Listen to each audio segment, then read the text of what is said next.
بسم اللہ الرحمن الرحیم۔ پیارے دوستو، ذرا اپنی آنکھیں بند کریں اور ایک لمحے کے لیے تصور کریں ایک ایسا شہر جہاں ہر گلی میں بتوں کی پوجا کی جاتی ہو، جہاں لوگوں کے دل پتھر کے تراشے ہوئے معبودوں سے وابستہ ہوں، جہاں حق بات کہنا سب سے بڑا جرم سمجھا جاتا ہو، اور اسی شہر میں ایک بوڑھی عورت رہتی ہو جس نے یہ قسم کھا رکھی ہو کہ وہ زندگی بھر حضرت محمد صلی اللہ علیہ وآلہ وسلم کا مبارک چہرہ کبھی نہیں دیکھے گی۔ آخر کسی انسان کے دل میں اتنی شدید نفرت کیسے پیدا ہو سکتی ہے؟ کیا صرف اس لیے کہ رسول اللہ صلی اللہ علیہ وآلہ وسلم لوگوں کو ایک اللہ کی عبادت کی دعوت دیتے تھے، یا اس کے پیچھے کوئی اور ایسا راز تھا جس سے بہت کم لوگ واقف تھے؟ اور پھر ایک دن ایسا آیا کہ جس شخصیت سے وہ سب سے زیادہ نفرت کرتی تھی اسی نے اس کا سامان اپنے کاندھوں پر اٹھا لیا، مگر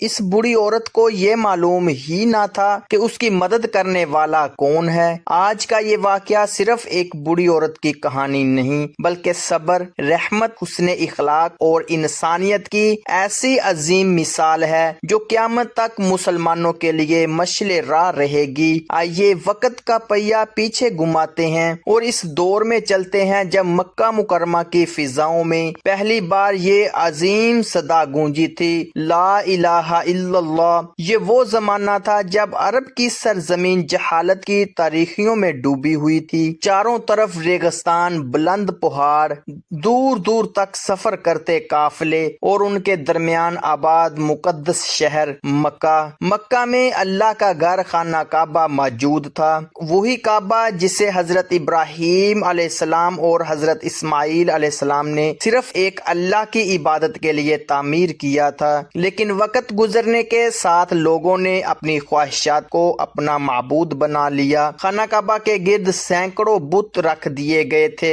کوئی پتھر کا تھا، کوئی لکڑی کا، کوئی سونے کا اور کوئی چاندی کا۔ ہر قبیلے کا اپنا الگ معبود تھا، کوئی لات کو پکارتا، کوئی عزا کے سامنے جھکتا، کوئی منات سے امیدیں وابستہ کرتا اور کوئی ہبل کے آگے اپنی فریاد پیش کرتا۔ ہر صبح لوگ اپنے اپنے بتوں کے لیے نذرانے لے کر آتے، کسی کے ہاتھ میں دودھ ہوتا، کسی کے ہاتھ میں کھجوریں، کوئی قیمتی کپڑے لاتا اور کوئی جانور قربان کرتا۔ ان کا خیال تھا کہ یہی بت ان کی دعائیں سنتے ہیں، ان کی مشکلات دور کرتے ہیں اور ان کی قسمت بدل سکتے ہیں۔ اگر کسی کا بچہ بیمار ہو جاتا تو وہ انہیں بتوں کے سامنے گڑ گڑاتا، اگر تجارت میں نقصان ہوتا تو انہی کے سامنے سر جھکا دیتا، اگر بارش نہ ہوتی تو انہی بے جان پتھروں سے فریاد کی جاتی۔ حالانکہ حقیقت یہ تھی کہ وہ نہ کسی کی آواز سن سکتے تھے، نہ کسی کی مدد کر سکتے تھے اور نہ ہی اپنے لیے کسی نفع یا نقصان کے مالک تھے۔ لیکن جب کوئی قوم صدیوں تک ایک غلط عقیدے کے ساتھ زندگی گزارتی ہے تو اس کے لیے حق کو قبول کرنا آسان نہیں رہتا۔ لوگ سچ جاننا ہی نہیں چاہتے تھے، کیونکہ سچ کو ماننے کا مطلب یہ تھا کہ وہ اپنے آباء و اجداد کی غلطیوں کو تسلیم کریں، اور یہ بات ان کے لیے بہت مشکل تھی۔ ایسے ہی حالات میں اللہ تعالیٰ نے اپنے آخری نبی حضرت محمد مصطفیٰ صلی اللہ علیہ وآلہ وسلم کو نبوت عطا فرمائی۔ جب آپ صلی اللہ علیہ وآلہ وسلم نے لوگوں سے فرمایا، اے لوگو، صرف ایک اللہ کی عبادت کرو، وہی تمہارا خالق ہے، وہی تمہیں رزق دیتا ہے، وہی تمہاری دعائیں سنتا ہے، اور اسی کے سوا کوئی عبادت کے لائق نہیں۔ یہ الفاظ بہت سے لوگوں کے دلوں میں اترنے لگے، کیونکہ یہ بات کہنے والی ہستی کوئی عام انسان نہیں تھی۔ مکہ کا بچہ بچہ آپ کو الصادق اور الامین کے نام سے جانتا تھا۔ آپ صلی اللہ علیہ وآلہ وسلم نے پوری زندگی کبھی جھوٹ نہیں بولا، کبھی کسی کی ایمانت میں خیانت نہیں کی، کبھی کسی پر ظلم نہیں کیا، اور ہمیشہ سچائی، دیانت اور انصاف کا دامن تھامے رکھا۔ اسی لیے جب آپ صلی اللہ علیہ وآلہ وسلم نے اللہ کا پیغام سنایا تو بہت سے لوگ سوچنے پر مجبور ہو گئے کہ جس شخص کی پوری زندگی سچائی سے عبارت رہی ہو وہ اللہ کے بارے میں جھوٹ کیسے بول سکتا ہے؟ چنانچہ سب سے پہلے آپ صلی اللہ علیہ وآلہ وسلم کی عظیم رفیقہ حیات حضرت خدیجہ رضی اللہ تعالی عنہا ایمان لائیں، پھر حضرت ابوبکر صدیق رضی اللہ تعالیٰ عنہ، حضرت علی رضی اللہ تعالیٰ عنہ، حضرت زید بن حارثہ رضی اللہ تعالیٰ عنہ، اور آہستہ آہستہ کئی خوش نصیب دل اسلام کی روشنی سے منور ہونے لگے۔ لیکن جس رفتار سے ایمان کی روشنی پھیل رہی تھی، اسی رفتار سے باطل کی مخالفت بھی بڑھتی جا رہی تھی۔ قریش کے سردار سخت پریشان تھے، انہیں صرف اپنے مذہب کی فکر نہیں تھی بلکہ اپنے کاروبار کا بھی خوف تھا۔ وہ جانتے تھے کہ اگر لوگ بت پرستی چھوڑ کر ایک اللہ کی عبادت کرنے لگیں تو بتوں کا کاروبار، نذرانے، میلے اور ان سے جڑا پورا نظام ختم ہو جائے گا۔ اسی لیے انہوں نے رسول اللہ صلی اللہ علیہ وآلہ وسلم کے خلاف جھوٹا پروپوگنڈا شروع کر دیا۔ کوئی کہتا محمد صلی اللہ علیہ وآلہ وسلم جادوگر ہے، کوئی کہتا یہ شاعر ہے، کوئی کہتا ان پر کسی جن کا اثر ہے۔ لیکن جتنے زیادہ الزامات لگائے جاتے اتنے ہی زیادہ لوگ آپ صلی اللہ علیہ وآلہ وسلم کے اعلیٰ اخلاق سے متاثر ہونے لگتے، کیونکہ سچائی کی روشنی کو جھوٹ زیادہ دیر تک نہیں چھپا سکتا۔ اسی مکہ کی ایک گلی کے آخری سرے پر مٹی اور پتھروں سے بنا ایک چھوٹا سا گھر تھا۔ اس گھر میں ایک بوڑھی عورت رہتی تھی۔ اس کی عمر ڈھل چکی تھی، چہرہ جریوں سے بھر گیا تھا، چلنے کے لیے سہارے کی ضرورت پڑتی تھی، لیکن اس کے دل میں رسول اللہ صلی اللہ علیہ وآلہ وسلم کے خلاف نفرت کی آگ مسلسل بھڑک رہی تھی۔ وہ ہر صبح اپنے دروازے پر بیٹھ جاتی، آنے جانے والوں کو روکتی اور کہتی محمد صلی اللہ علیہ وآلہ وسلم سے بچ کر رہنا، ان کی باتیں مت سننا، اگر تم نے ان کے پیروی کر لی تو اپنے باپ دادا کا دین چھوڑ بیٹھو گے۔ حیرت کی بات یہ تھی کہ اس نے کبھی رسول اللہ صلی اللہ علیہ وآلہ وسلم کو قریب سے دیکھا بھی نہیں تھا، مگر لوگوں کی پھیلائی ہوئی باتوں نے اس کے دل میں ایسی نفرت بھر دی تھی کہ اس نے قسم کھا لی تھی میں زندگی بھر محمد صلی اللہ علیہ وآلہ وسلم کا چہرہ نہیں دیکھوں گی۔ اسے ڈر تھا کہ اگر اس نے ایک بار بھی اس نورانی چہرے کو دیکھ لیا یا ان کی بات سن لی تو کہیں اس کا دل بھی نہ بدل جائے، اور یہی خوف آہستہ آہستہ اس کی زندگی کا سب سے بڑا بوجھ بن چکا تھا۔ بوڑھی عورت کے لیے یہ صرف ایک ضد نہیں تھی بلکہ اس کی پوری زندگی کا عقیدہ بن چکا تھا۔ جب بھی وہ اپنے گھر سے نکلتی سب سے پہلے خانہ کعبہ کے گرد رکھے ہوئے اپنے پسندیدہ بت کے سامنے جا کر سر جھکا دیتی، ہاتھ اٹھاتی اور بڑے یقین سے کہتی اے میرے معبود، آج بھی مجھے محمد کی باتوں سے محفوظ رکھنا، مجھے کبھی ان کے قریب نہ جانے دینا۔ اسے یقین تھا کہ وہ بے جان پتھر اس کی دعا سن رہا ہے۔ اس کے بعد وہ گھنٹوں وہاں بیٹھی رہتی۔ جو بھی شخص رسول اللہ صلی اللہ علیہ وآلہ وسلم کا نام احترام سے لیتا وہ فوراً اسے روک کر کہتی محمد کی باتوں میں ہرگز نہ آنا، اگر تم نے ان کی پیروی کر لی تو اپنے آباء و اجداد کا دین چھوڑ دو گے۔ کچھ لوگ اس کی ہاں میں ہاں ملاتے، کچھ خاموشی سے آگے بڑھ جاتے، جبکہ بعض نرمی سے کہتے اماں کم از کم ایک بار ان کی بات تو سن لیجئے۔ یہ سنتے ہی اس کے چہرے پر غصہ چھا جاتا۔ ہرگز نہیں، میں نے قسم کھائی ہے کہ میں محمد کا چہرہ بھی نہیں دیکھوں گی اور اپنی قسم کبھی نہیں توڑوں گی۔ دوسری طرف رسول اللہ صلی اللہ علیہ وآلہ وسلم کی زندگی کا ہر دن ایک نئی آزمائش لے کر طلوع ہوتا تھا۔ صبح ہوتے ہی آپ صلی اللہ علیہ وآلہ وسلم مکہ کی گلیوں میں نکلتے، لوگوں کو اللہ تعالیٰ کا پیغام پہنچاتے، کسی کو محبت سے سمجھاتے، کسی کے سوال کا جواب دیتے، کسی غمزدہ انسان کو تسلی دیتے اور ہر ایک کے ساتھ حسن اخلاق سے پیش آتے۔ آپ صلی اللہ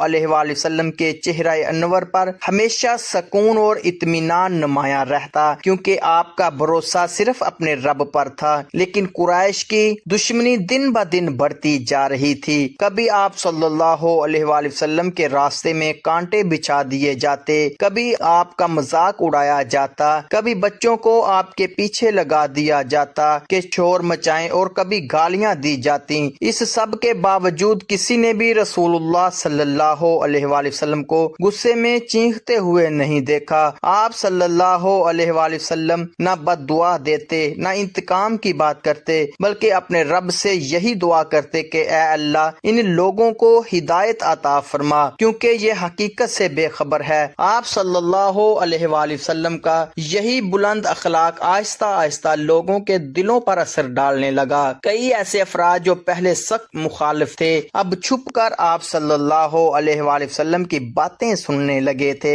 رات کے وقت جب پورا مکہ خاموش ہو جاتا، چند لوگ خفیہ طور پر جمع ہوتے اور دن بھر سنی ہوئی باتوں پر غور کرتے۔ ایک نوجوان نے کہا، میں نے آج پھر محمد صلی اللہ علیہ وآلہ وسلم کی بات سنی۔ وہ کہتے ہیں کہ جس رب نے ہمیں پیدا کیا ہے صرف اسی سے مانگو، پتھروں سے نہیں۔ دوسرے نے آہستہ سے جواب دیا، بات تو دل میں اترتی ہے، مگر اگر قریش کو معلوم ہو گیا تو وہ ہمیں زندہ نہیں چھوڑیں گے۔ تیسرے شخص نے گہری سوچ میں ڈوبتے ہوئے کہا، میں نے بچپن سے ہبل کے سامنے دعائیں مانگی مگر کبھی جواب نہیں ملا۔ آج پہلی بار مجھے محسوس ہوا ہے کہ شاید ہم واقعی غلط راستے پر تھے۔ ان کی گفتگو رات کی خاموش فضا میں گم ہو جاتی، لیکن توحید کا پیغام ہر گزرتے دن کے ساتھ مزید پھیلتا جا رہا تھا۔ ادھر وہ بوڑھی عورت پہلے سے زیادہ بے چین رہنے لگی تھی۔ اسے محسوس ہونے لگا کہ اس کے ارد گرد کی دنیا بدل رہی ہے۔ ایک دن اس نے دیکھا کہ اس کی پڑوسن جو ہر ہفتے اپنے بت کے سامنے نذرانے پیش کیا کرتی تھی